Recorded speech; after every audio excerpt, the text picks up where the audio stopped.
안녕하세요 여러분. 이번 시간에 부등식의 성질을 대해서 배워볼 텐데요. 부등식은 이름 자체에서 어떠한 성질을 가지고 있는지 약간의 그 특성을 알 수가 있습니다. 이름을 보게 되면 부등식, 즉 등식이 아니다 라는 건데요. 같지 않으면 어떻게 될까요? 그렇죠. 한쪽이 크거나 작아지거나 둘 중에 하나가 되겠죠.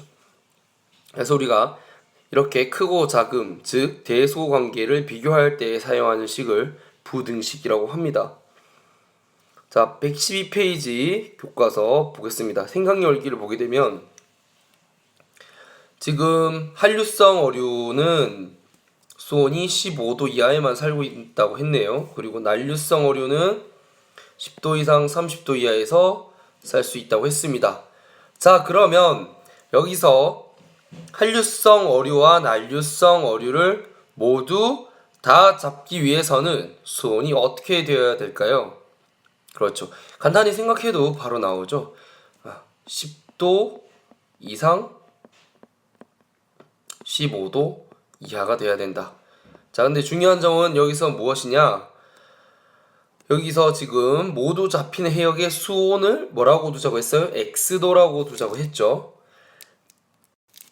그래서 우리가 이 식을 x로 나타내게 되면 x가 10 이상 15 이하이다 라고 표현을 할 수 있겠죠.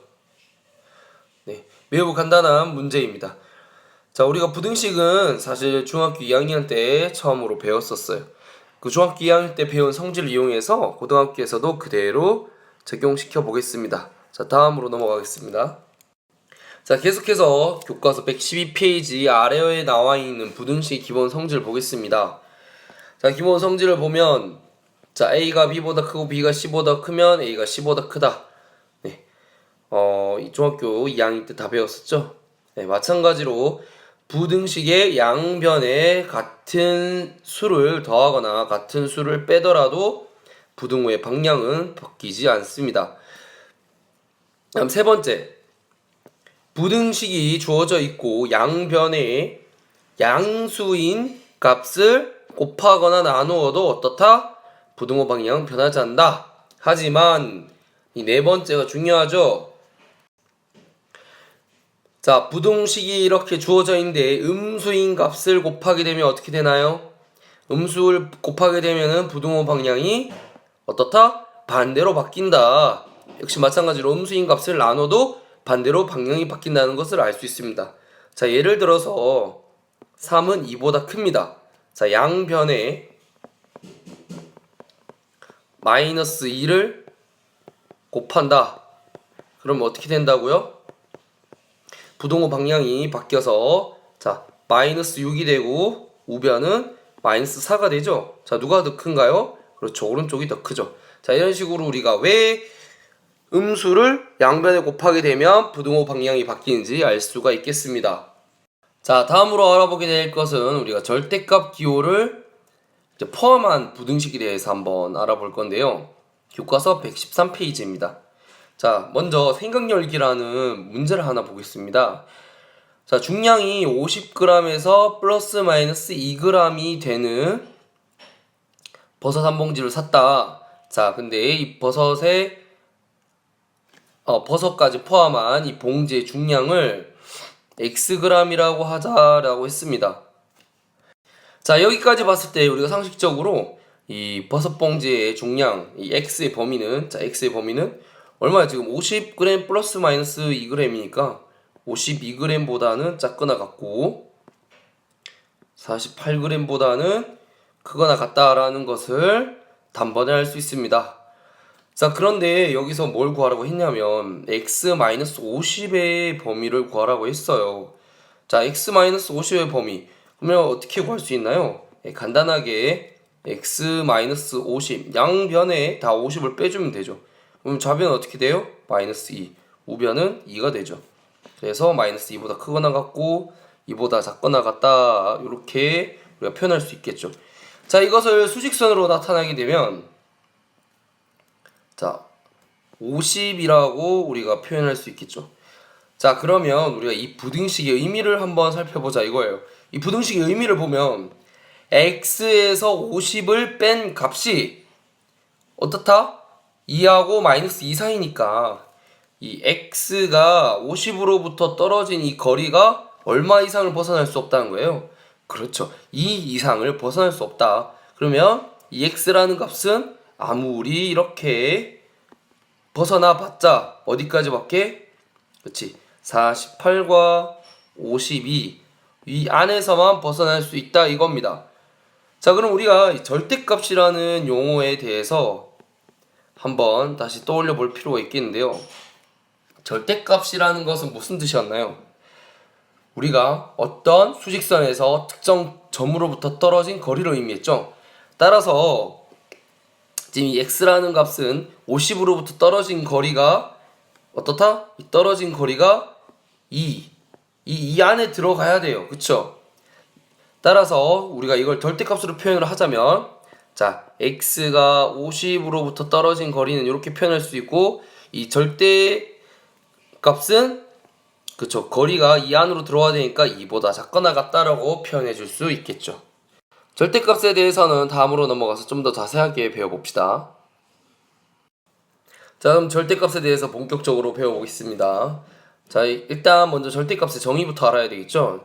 자, 절대값은 수직선 위의 원점으로부터 x를 나타낸 점까지 거리를 나타낸다. 어디서? 수직선에서. 그러니까 수직선을 반드시 그려야만 절대값의 의미를 알 수 있다 이겁니다. 자, 먼저 1번 케이스. 절대값 x가 2보다 작다. 자, 무슨 뜻인가요? 네, 이 원점으로부터 떨어진 x의 거리, 그 거리가 2보다 작다라는 뜻이죠. 그러면 어떻게 되겠어요? 2하고 마이너스 2 사이 이 부분만 x의 값이 왔다 갔다 할 수 있겠죠. 마찬가지로 두 번째, 절대값 x가 2보다 크다 이렇게 되면은 원점으로부터 떨어진 거리가 2보다 크다라는 뜻이므로 자, 어떻게 되겠어요? 이 바깥쪽, 그러니까 이쪽과 이쪽 바깥쪽으로 x의 값이 존재를 해야 되겠죠. 다음으로 한번 넘어가 보겠습니다. 114페이지의 예제 1번 문제 보겠습니다. 첫 번째 문제를 보게 되면 자, 절대값 2x-1이 3보다 작다라고 나와 있습니다. 자, 이 문제를 봤을 때 우리가 아까 앞서 배운 사실을 이용하자면 자, 이 값 자체가 복잡하니까 우리가 t라고 한번 해보겠습니다. 1번 문제는 절대값 t가 3보다 작다를 푸는 거죠. 자, 이렇게 됐을 경우 아까 어떻게 된다고 배웠었죠? 네, t는 3보다 작고 마이너스 3보다 크다 이렇게 풀 수 있다고 했습니다. 자, 이제 어떻게 해야 되나요? t를 되돌려주면 되겠죠. 자, 이 t값 대신에 다시 되돌려서 2x-1로 바꿔주면 2x-1이 3보다 작고 마이너스 3보다 크다 이렇게 되겠죠.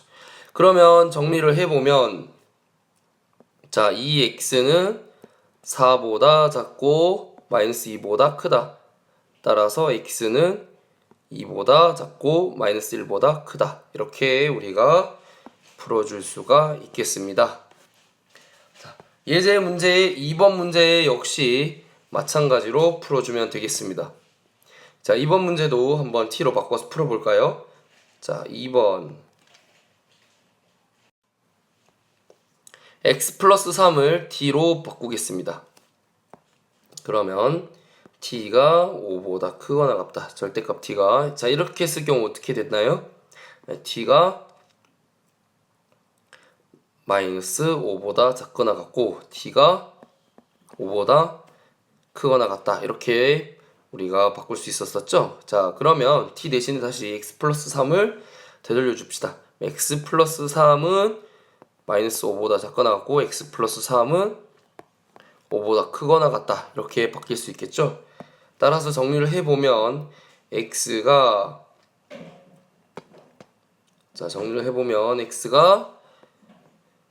마이너스 8보다 작거나 같고 x가 2보다 크거나 같다. 이렇게 우리가 답을 구할 수 있겠습니다.